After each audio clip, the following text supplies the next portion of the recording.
What's good, YouTube? In today's video, we go over the best settings for Black Ops 6. Let's get straight into it. That's what you want to do is you want to go to settings. I'm going to cover all the settings, everything you need to know, from controller to graphics to audio to interface. The very first main setting that you need to fix before you do anything on this game is go to controller, go to movement, go to tactical sprint assist, and make sure that is turned on. If that is not turned on, you will not be able to move fluently through this game. Sprint assist, you need to make that tactical sprint assist. Make sure that on. Then second next step, you need to go show more, and you need to turn the sprint assist delay all the way to 0. I think it starts off at like 400 something. You do not want any delay in anything you're doing on this game. Why this is even a option, a setting on this game, I don't know. I really don't know why. What could you gain by having a delay? You know, so as soon as you change those settings, you're gonna be moving way better on the game. Those are the very first two settings you need to do on this game. Sprint assist sideways needs to be on. Sprint assist backwards needs to be on. Mantle assist is off. Crouch assist is off. Automatic airborne mandel, you can turn it off or on, it doesn't really matter. I use tap to slide. Most people use hybrid. That is one of those settings that is just kind of up to you and what you're most comfortable with. I'm most comfortable with tap to slide, so that's what I use. If you like using hybrid, hey, you go ahead and use what's best for you. I like auto door peek on. When you're coming around a corner, it automatically kind of gives you an angle. Why wouldn't you want that? Let's go to movement advanced settings. I got mine on toggle. Auto move forward is off. You wouldn't want that. Sprint restore needs to be on. You need sprint restore on. Turn that on. Slide maintain sprint is on. I've been seeing some people like it off, and they're saying that makes their slide and slide cancel better. Personally, I don't like it, so I leave it on. Tactical sprint behavior, single tap sprint is what I like to use. Let's go to controller. Most everything on controller settings is personal and what you personally would like to use. As you can see, these are my settings, and I'm gonna just go over them for you really quick. I play on tactical flipped. My sensitivity is 6.6. You want to turn simplified controls off, low motor strain off, L1 button ping off. I play swapped. That's up to you what you want to play. Controller vibration needs to be off. You need to turn controller vibration off no matter what. That needs to be off. Trigger effect needs to be off. Dead zones, totally up to you, but these are my dead zones just in case you want to take a look. Alright, now we're going to go into aiming.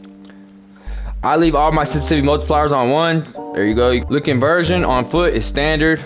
Aiming advanced settings. You want to have this set to instant, and you want to have aim response curve type to dynamic. That is what everybody uses on Call of Duty, dynamic. If you're using standard or linear, you do not, turned it to dynamic. All right, let's get into graphics. Big thing, they've added a lot of new settings to the graphics to make your game look good, whether you're on PC or you're on console. So I'm on console. I'm gonna show y'all the best graphics for console. Quality, you want world motion blur off. You want weapon motion blur off. You don't want any blur and any type of thing when you're playing Call of Duty. You want to see everything as sharp and as visible as you can. Depth of field needs to be off. Fidelity cast on. I can't even say this word.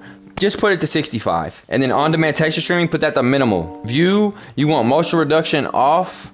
You want your FOV to be anywhere between 110 to 120. That's where you really want it at. ADS field of view, you need to be playing affected no matter what. Weapon field of view needs to be wide. You don't want your gun looking big as, you don't want your gun looking huge when you're aiming and stuff. When it looks smaller, it's more easier to see what you're doing and when you're aiming. Vehicle field of motion, I got mine on default. You want to change first person camera movement to at least 50%. Now, let's get into audio. I have master gain volume on 94. If you're playing on console, you need to be playing on soundbar. Your hearing and your audio and footsteps will be way louder.